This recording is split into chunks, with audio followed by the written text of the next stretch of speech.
জাতীয় চলচ্চিত্র পুরস্কার এটা কি আসলেই স্বচ্ছ হয় নাকি কোনো আমরা যেটা বলি আর কি এরকম কিছু একটা হয়।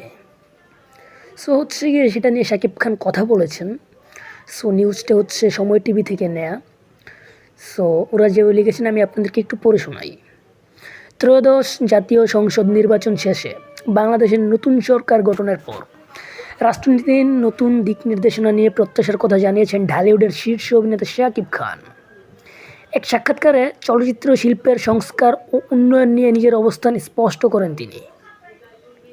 জাতীয় চলচ্চিত্র পুরস্কার প্রসঙ্গে তিনি বলেন, বিচার প্রক্রিয়ায় পূর্ণ স্বচ্ছতা নিশ্চিত করতে হবে।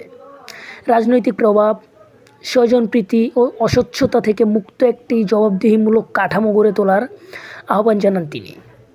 পাশাপাশি বাইরের হস্তক্ষেপ ঠেকাতে কঠোর নীতিমালা প্রণয়নের প্রয়োজনীয়তার কথাও তুলে ধরেন অভিনেতা। প্রকৃত মেধাবীদের উৎসাহ দিতে চলচ্চিত্র বাছাই প্রক্রিয়ার স্বচ্ছ কমিটি গঠন, অনলাইন স্কোরিং পদ্ধতি চালু এবং পাবলিক রিপোর্ট প্রকাশের উদ্যোগ নেয়ার পরামর্শ দেন শাকিব খান। দেশব্যাপী প্রেক্ষাগৃহে সংকট কাটাতে স্বল্প সুদে ঋণ, কর ছাড় ও পুনর্গঠন তহবিল গঠনের মাধ্যমে আধুনিক মাল্টিপ্লেক্স নির্মাণের প্রস্তাবও দেন তিনি। নতুন প্রেক্ষাগৃহ নির্মাণে ভ্যাট ও ট্যাক্স ছাড়, জমি লিজে বিশেষ সুবিধা এবং প্রজেকশন ও সাউন্ড যন্ত্রপাতি আমদানিতে শুল্ক কমানোর কথাও উল্লেখ করেন শাকিব খান। তার মতে প্রেক্ষাগৃহকে শুধু সিনেমার প্রদর্শনের স্থান নয়, বরং বহুমুখী সাংস্কৃতিক কার্যক্রমের কেন্দ্র হিসেবে গড়ে তোলা উচিত। সেখানে নিয়মিত চলচ্চিত্র উৎসব ও সাংস্কৃতিক আয়োজন হতে পারে।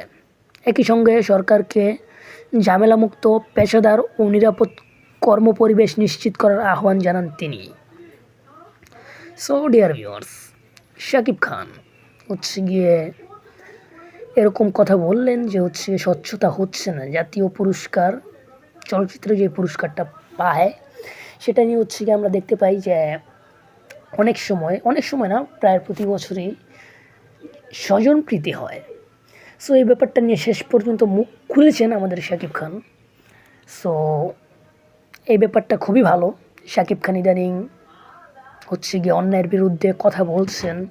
আমরা আগে যেমনটা দেখতাম শাকিব খানকে যে তিনি সবসময় চুপচাপ থাকেন, তিনি তার কাজের মাধ্যমেই জবাব দেন, কিন্তু ইদানিং তিনি একটু কথা বলতেছেন। আমরা যেটা চাই আর কি, শাকিব খানকে আমরা যেভাবে চাই। সো শাকিব খানের এই কথাগুলোকে আপনি কীভাবে দেখতেছেন সেটা জানাবেন কমেন্ট বক্সে। এবং তিনি বলেছেন স্বজনপ্রীতি এবং রাজনৈতিক প্রভাব সরিয়ে দিতে হবে। এবং আমরা বিগত বছরগুলোতেও দেখেছি, যখন রায়হান রাফির সাথে শাকিব খানের সিনেমা হয় তুফান, তখন আসলে শাকিব খান জাতীয় চলচ্চিত্র পুরস্কার পায়।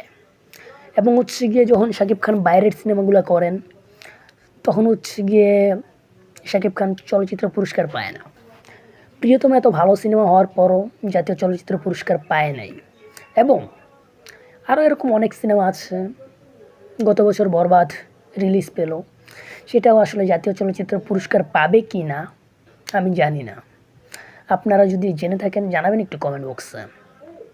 আর জাতীয় চলচ্চিত্র পুরস্কার কি অনুষ্ঠিত হয়ে গেছে কি না এই বছরেরটা, সেটাও আপনারা একটু জানাতে পারেন। বরবাদ সিনেমার পর জাতীয় চলচ্চিত্র পুরস্কার কি হয়ে গেছে কি না সেটা আমাকে একটু কমেন্ট বক্সে জানিয়ে দিবেন। আর শাকিব খানের নতুন ছবি প্রিন্স আসছে ঈদুল ফিতরে। সো আপনাদের সকলকে আহ্বান জানাবো আমাদের শাকিব খানের সাথে থাকবেন এবং বাংলা চলচ্চিত্রের সাথে থাকবেন অবশ্যই। আর শাকিব খান যে কথাটা বলেছেন, যে আমি আবারও রিপিট করছি, শাকিব খান বলেছেন স্বজনপ্রীতি এবং রাজনৈতিক প্রভাব সরিয়ে দিতে হবে এই জায়গাটা থেকে। এবং এর সাথে আমি একমত। আপনি একমত কিনা সেটা জানাতে পারেন কমেন্ট বক্সে।